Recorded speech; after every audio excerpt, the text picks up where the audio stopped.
कहानी की शुरुआत एक फैशन कंपनी से शुरू होती है जिसमें कई लड़कियां मॉडलिंग करती थीं। इस कंपनी के मालिक का नाम हिमो था। आज हिमो के पास एक व्यापारी आया हुआ था जो उसकी कंपनी के साथ काम करना चाहता था। व्यापारी के जाने के बाद सू नाम की लड़की हिमो के दफ्तर में आती है। सू एक फैशन डिजाइनर थी और वो हिमो को अपने डिजाइन दिखाने आई थी। हिमो को उसके सारे डिजाइन पसंद आते हैं। डिजाइन दिखाने के बाद जब सू जाने लगी तो हिमो उसे रोककर डिनर के लिए पूछता है। पहले तो सू मना कर देती है, लेकिन जब हिमो कहता है कि हम डिनर पर काम की बातें करेंगे तो सू उसकी बात मान लेती है। सू के जाने के बाद हिमो किसी को फोन करता है, जिसके थोड़ी ही देर बाद रीना नाम की मॉडल हिमो के पास आती है। रीना हिमो की मॉडलिंग कंपनी में काम भी करती थी और जरूरत पड़ने पर हिमो का पानी भी निकालती थी। सू को देखकर हिमो गर्म हो गया था, इसलिए उसने रीना को बुलाया था। देखते ही देखते दोनों एक कमरे में आकर शुरू हो गए। रीना पूरे जोश में थी, लेकिन हमेशा की तरह हिमो का पानी जल्दी निकल गया और रीना प्यासी रह गई। थोड़ी ही देर बाद रात हो गई। हिमो और सू एक होटल में डिनर कर रहे थे।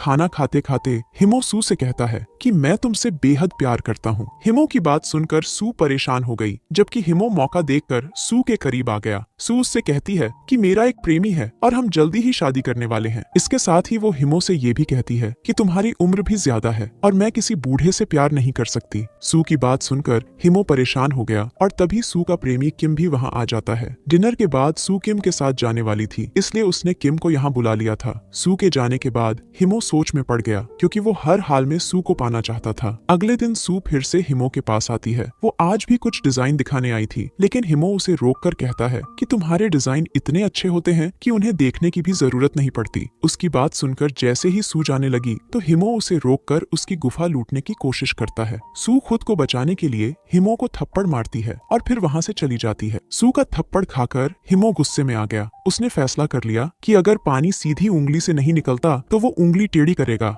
थोड़ी ही देर बाद हिमो एक बाबा के पास आता है। ये बाबा पैसे लेकर काला पीला जादू करता था। हिमो उसे सब बताकर कहता है कि मैं सू के मजे लेना चाहता हूँ और इस काम के लिए मैं आपको काफी पैसे भी दूंगा। बाबा भी काफी लालची था। पैसों का नाम सुनते ही उसने अपना काम शुरू कर दिया। वो हिमो को बताता है, मैं तुम्हारे जिस्म से तुम्हारी आत्मा निकाल दूंगा। तुम्हारी आत्मा सू को नजर नहीं आएगी और तुम उसकी गुफा के मजे लेकर वापस आ जाना। तुम्हारे आते ही तुम्हारी आत्मा तुम्हारे शरीर में चली जाएगी। हिमो सू के लिए कुछ भी कर सकता था और देखते ही देखते बाबा उसकी आत्मा बाहर निकाल देता है। कुछ ही देर बाद हिमो की आत्मा सू के पास पहुंच गई। सू को हिमो की आत्मा नजर नहीं आ रही थी और इसी का फायदा उठाकर वो उसकी गुफा लूट लेता है। सू की गुफा लूटकर वो फिर से बाबा के पास पहुंच गया। वो बाबा को बताता है कि मुझे बहुत मजा आया और मैं कल भी सू के पास जाना चाहता हूँ। उसकी बात सुनकर बाबा कहता है कि मैंने जादू की मदद से तुम्हारी आत्मा सू के पास भेजी थी। अब मेरा जादू 7 दिन बाद काम करेगा, यानी तुम्हारी आत्मा 7 दिनों बाद सू के पास जा सकती है। बाबा की बात सुनकर हिमो परेशान हो गया। उसकी परेशानी दूर करने के लिए बाबा उसके डंडे को बड़ा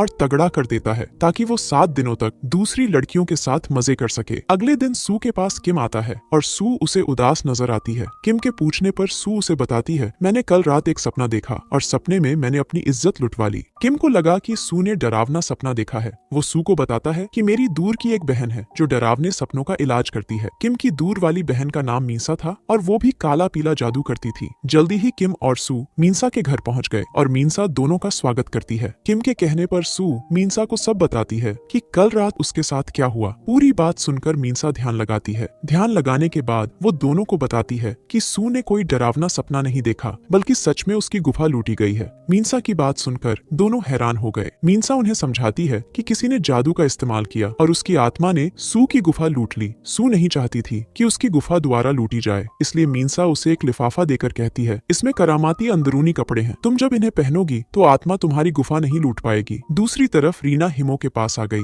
हिमो ने ही फोन कर उसे अपने पास बुलाया था ताकि वो अपना पानी निकाल सके। हिमो का तगड़ा डंडा देखकर रीना हैरान हो गई। हिमो का नया डंडा देखकर उसकी प्यास भी बढ़ गई थी और इस बार हिमो उसकी प्यास अच्छे से बुझाता है। कुछ दिनों बाद हिमो फिर से बाबा के पास आ गया। 7 दिन पहले वो सू के पास गया था और वो फिर से सू के पास जाना चाहता था। बाबा इस बार भी उसकी आत्मा निकालकर उसे सू के पास भेज देता है। उधर सू के घर किम भी बैठा बैठा था। दोनों अभी बातें कर ही रहे थे कि इसी बीच हिमो वहां आकर किम को पीटने लगा। किम को कुछ समझ नहीं आ रहा था कि उसके साथ क्या हो रहा है। हिमो उसे पीट पीट कर बाहर निकाल देता है। इसके बाद वो सू को दबोचने की कोशिश करने लगा ताकि उसकी गुफा लूट सके। सू खुद को बचाने की पूरी कोशिश करती है, लेकिन हिमो ने जल्दी ही उसे दबोच लिया। हिमो जब उसके कपड़े उतारने लगा तो सू के अंदरूनी कपड़े जादू करते हैं और हिमो को भगा देते हैं। हिमो की आत्मा बिना कुछ किए बाबा के पास वापस आ गई। वो बाबा को बताता है कि सू ने करामाती कपड़े पहन रखे हैं। उसकी बात सुनकर बाबा समझ गया कि कोई सू की मदद कर रहा है। वो हिमो से कहता है कि मैं अभी सू का जादू खत्म करता हूँ, जिसके बाद तुम सू के कपड़े उतार सकते हो। बाबा की बात सुनकर हिमो खुश हो गया, जबकि दूसरी तरफ किम मीनसा को सू के घर ले आया था। उधर बाबा अपना काम कर रहा था और वो जल्दी ही सू का जादू खत्म कर देता है। अब हिमो फिर से सू के पास जाने वाला था और इस बार करामाती कपड़े उसे रोकने वाले नहीं थे। मीनसा भी समझ गई थी कि करामाती कपड़ों का जादू खत्म हो गया।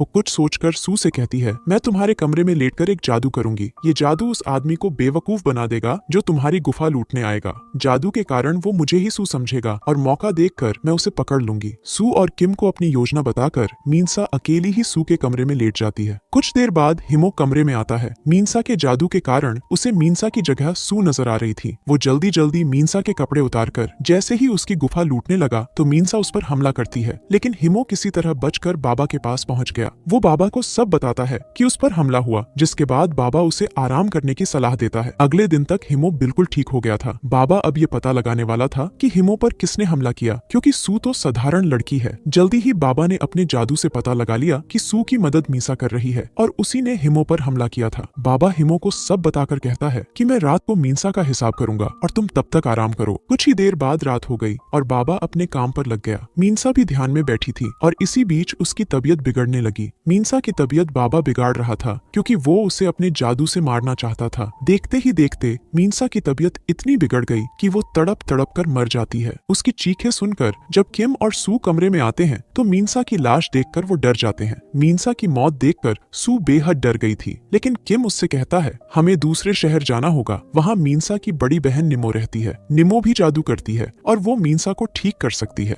थोड़ी ही देर बाद दोनों गाड़ी में बैठे थे। इनकी गाड़ी दूसरे शहर जा रही थी। यहाँ मीसा की बड़ी बहन निमो रहती थी। दूसरी तरफ हिमो बाबा के पास पहुंच गया था। बाबा उसे सब बताता है कि अब तुम्हें कोई परेशान नहीं करेगा। उधर किम और सू मीनसा की बड़ी बहन निमो के पास पहुंच गए थे। निमो भी जादू जानती थी। वो सू और किम को बाहर भेजकर मीनसा को जिंदा करने लग जाती है। काफी कोशिशों के बाद उसे सफलता मिल जाती है और मीनसा जिंदा हो जाती है। निमो के बुलाने पर जब किम और सू अंदर आते हैं तो मीनसा को जिंदा देखकर वो दोनों बेहद खुश हो जाते हैं। अब दोनों बहनों ने फैसला कर लिया कि वो बदला लेंगी। कुछ ही देर बाद दोनों बहनें जंगल में पहुंच गईं। वो अपने जादू का इस्तेमाल कर बदला लेने वाली थीं। वो नहीं चाहती थी कि किम और सू की जान खतरे में पड़े, इसलिए वो दोनों जंगल में आई थीं। उधर हिमो भी सू के पास जाने के लिए तैयार था, जबकि दूसरी तरफ बहनों ने भी अपना जादू शुरू कर लिया था। वो अपने जादू से हिमो को मार देती है। हिमो की मौत के साथ ही बाबा को पता चल गया कि कोई जंगल में जादू कर रहा है। वो जल्दी जल्दी जंगल में जाकर दोनों बहनों को मारने की कोशिश करता है, मगर दोनों बहनें उसे ही मार देती हैं। कहानी के आखिर में सू और किम खुश हो गए थे, क्योंकि अब उन्हें परेशान करने वाला कोई नहीं था। इसी के साथ इस कहानी का यही अंत हो जाता है।